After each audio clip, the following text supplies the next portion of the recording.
بسم الله الرحمن الرحيم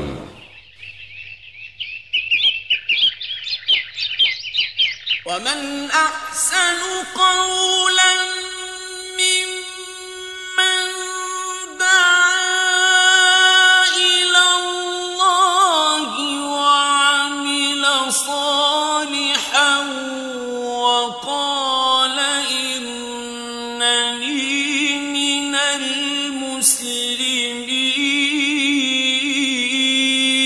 Le site islamhouse.com a l'honneur de vous présenter cette œuvre. Lettre à César, roi de Rome. Lui arrive-t-il de trahir? Non. Lettre à César, roi de Rome. Le soupçonniez-vous de mensonge? Non. Lettre à César, roi de Rome. Que vous ordonne-t-il de faire? Il nous ordonne de n'adorer que Dieu seul, sans rien lui associer. قل يا أهل الكتاب تعالوا إلى كلمة سواء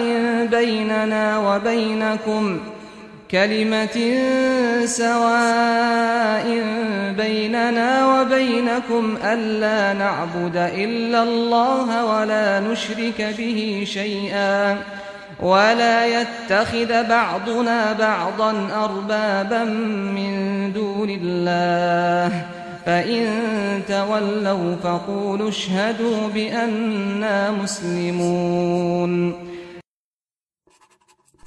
L'imam al-Bukhari rapporte dans un long hadith la teneur de la lettre que le prophète, paix et salut d'Allah sur lui, avait adressée à Héraclius Ier, empereur d'Orient, en 610-641 du calendrier grégorien, pour l'inviter à embrasser l'islam.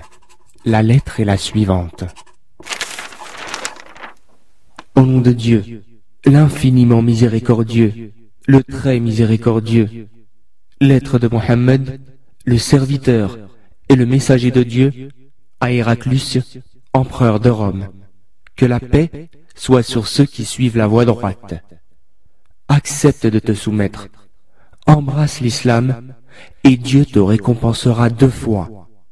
Si tu te détournes et refuses, tu porteras les péchés des Romains. Dis aux gens du livre, convenons les uns des autres de ce point commun entre nous, à savoir de n'adorer que Dieu seul, sans lui adjoindre d'associés, de ne pas nous prendre les uns les autres pour divinité en dehors de Dieu. S'ils se détournent, dites-leur, soyez témoins qu'à Dieu seul nous nous soumettons. Verset 64 de la sourate La famille d'Imran. Le prophète, paix et salut d'Allah sur lui, fit porter cette lettre par Dihya ibn Khalifa al-Kalbi, à qui il donna l'ordre de la remettre au roi de Bosra, qui lui-même se chargea de la transmettre à l'empereur d'Orient. Dans les propos rapportés par Bukhari, Ibn Abbas dit avoir été informé par Abu Sufyan ibn Harb du dialogue qui s'est tenu entre lui et l'empereur Héraclius Ier, lorsque ce dernier apprit la nouvelle de la lettre. Abu Sufyan, présent chez l'empereur, alors qu'il n'avait pas encore embrassé l'islam et dirigeait encore l'inimitié contre le prophète, témoigne en répondant aux questions de l'empereur, curieux de savoir qui est ce Mohammed qui se prétend être envoyé de Dieu.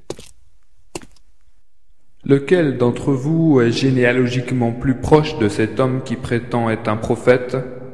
C'est moi. Rapprochez-le de moi. Rapprochez ses compagnons et mettez-les derrière lui. Ensuite, il dit au traducteur, Dis-leur que je veux interroger leurs compagnons au sujet de ce prétendu prophète. Si cet homme venait à mentir, alors ses compagnons devraient m'informer de ce mensonge. Par la suite, Abu Sufyan affirma, Par Dieu, n'eût été la honte de me voir attribuer un mensonge, j'aurais menti devant les questions de l'empereur.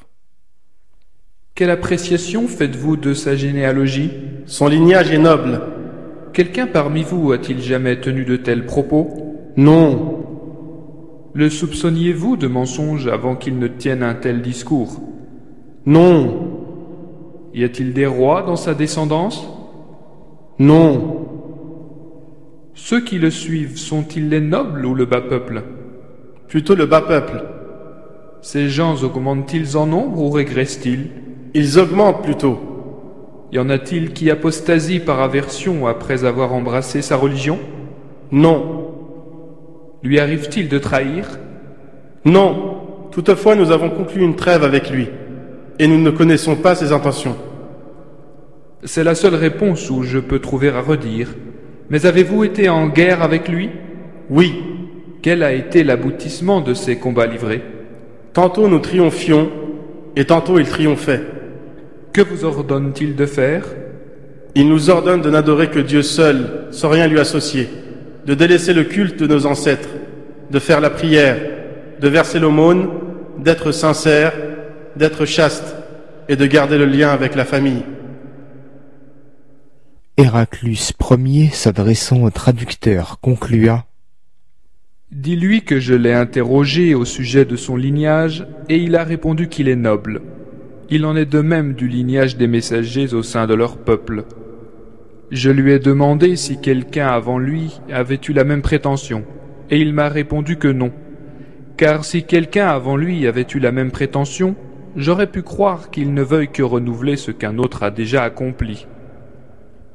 Je lui ai demandé s'il y avait des rois dans sa descendance, et il m'a répondu que non. Je me suis dit, s'il y avait un roi dans sa descendance, je pourrais penser qu'il cherche à reconquérir le trône de son père.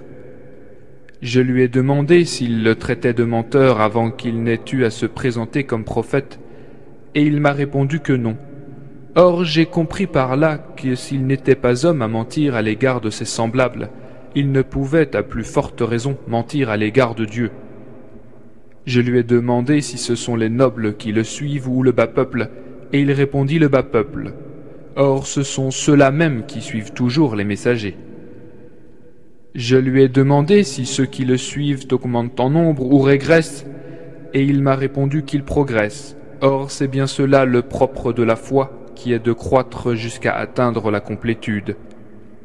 Je lui ai demandé s'il y en a qui apostasient par aversion parmi ses disciples, et il m'a répondu que non. Or c'est bien ainsi qu'il en est de la foi, lorsque sa douce saveur rencontre les cœurs. Je lui ai demandé s'il trahissait, il m'a répondu que non. Or tel est le comportement des messagers, ils ne trahissent jamais. Je lui ai demandé s'ils se sont combattus, et il m'a répondu que oui, et que les combats entre vous avaient eu des alternatives, tantôt à son avantage et tantôt au leur. Il en est ainsi des prophètes, ils subissent des épreuves, mais la réussite et le succès final leur reviennent.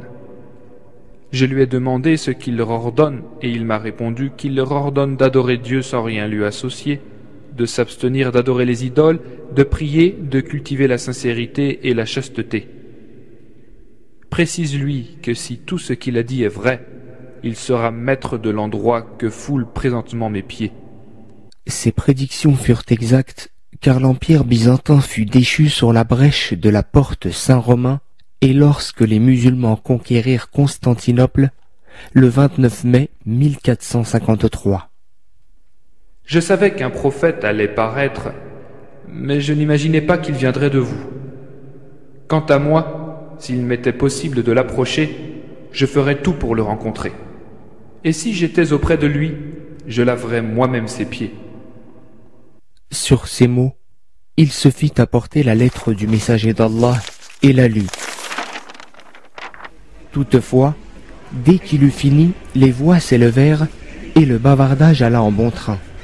Ensuite, il donna aux Qurayshites l'ordre de se retirer. À sa sortie, Abu Sufyan dit à ses compagnons: L'affaire d'Ibn Abi Kabsha devient étonnante. Même le roi des Romains a peur de lui. Ibn Abi Kabsha était le nom que les associateurs avaient donné au prophète, paix et salut d'Allah sur lui, poussé en cela par une volonté d'ignorer sa généalogie. À cet égard, il dit plus tard après sa conversion: Je ne cessais d'être certain que le messager d'Allah, paix et salut d'Allah sur lui, finirait par triompher, jusqu'au jour où Allah me fit entrer dans l'islam.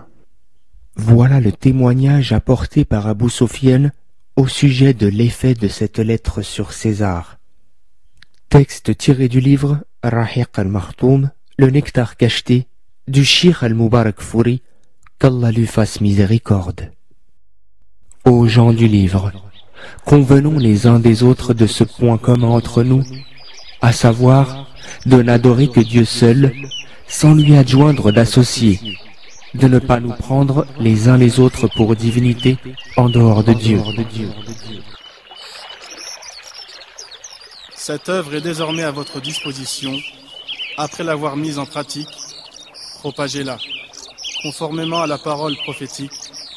Ballighu anni walau aya. Transmettez de ma part, ne serait-ce qu'un verset. Votre site islamhouse.com, l'islam à la portée de tous.